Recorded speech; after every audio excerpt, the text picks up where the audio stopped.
শেষ দেখুন, দৃশ্য দেখুন।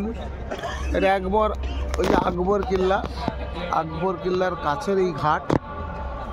এটা কিন্তু যমুনা নদী, জল খুব গভীর। এইখান থেকে নৌকো করে সামনে জাস্ট 500 মিটারে গঙ্গা নদীর সাথে মিলন, যেখানে স্নান করা হয়, সঙ্গম। কিন্তু যেটা রাত্রে এলাম দেখানোর জন্য যে এখানে কোনো রকম যাকে বলা হয় ভিড় নেই, এতটুকু ভিড় নেই। দেখতেই পাচ্ছেন ওই দিকে রয়েছে সেই দূরের দিকে Jamuna bridge, new Jamuna bridge. আর ওই দিকটায় রয়েছে আরেল ঘাট, সেক্টর 23, 24, 25।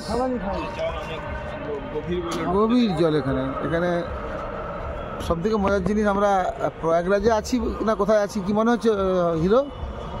এটা কি প্রয়াগরাজ?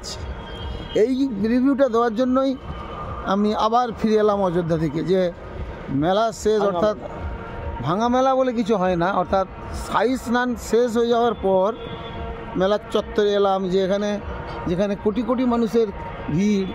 শাহী স্নানের দিন আপনাদের দেখিয়েছি। তো আজকে দেখুন, কোটিতে দূরের কথা, আমরা 3 জন আছি, আমি, হিরো আর হিরোর মা।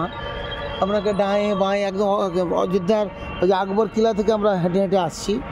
এদিকে দেখুন জনমানবহীন হয়ে গেছে। এদিকে তো মেলার দিন ঢুকতে দেয়নি। মেলার দিন সামনে সঙ্গমের ওই সামনের আমার যা আলো দেখাচ্ছি, সামনের রাস্তা দিয়ে সব ঢুকতে দিত। দেখতে থাকুন, একটা আইডিয়া দেওয়ার জন্য আপনাদের। দেখুন, মেলার দিন এগুলো সব ভিআইপি জনের মতো ছিল, আর এখন ভিআইপি লোকই নেই, আর ভিআইপি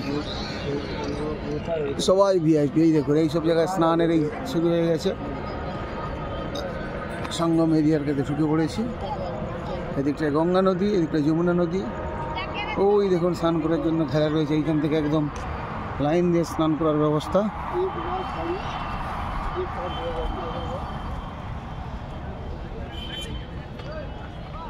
প্রথম দিন যখন আসি এমনি এসেছিলাম, তারপর দিন এসি ট্রেনে এসেছিলাম গুঁতোগুঁতি করে। এবারে লাস্ট দিন এসেছি গাড়ি নিয়ে, পার্সোনাল গাড়ি নিয়ে রিল্যাক্স করছি। যেহেতু এটা 144তম কুম্ভ বলা হচ্ছে, তাই 144তম কুম্ভ শেষের পর এলাকার মানুষজনের উন্মাদনা কেমন থাকে, এলাকাটা কেমন হয়, সেইটা দেখার জন্য, সেইটা অনুভব করার জন্য, শান্ত স্নিগ্ধ প্রয়াগরাজের নদীর তীরকে অনুভব করার জন্য এখন রয়েছি সঙ্গমে। দেখুন, মানুষজন নেই বললেই চলে, দারুণ মনোরম পরিবেশ। দেখতে থাকুন, আবার পরের ক্লিপসে কিছু দেখাবো। হর হর মহাদেব।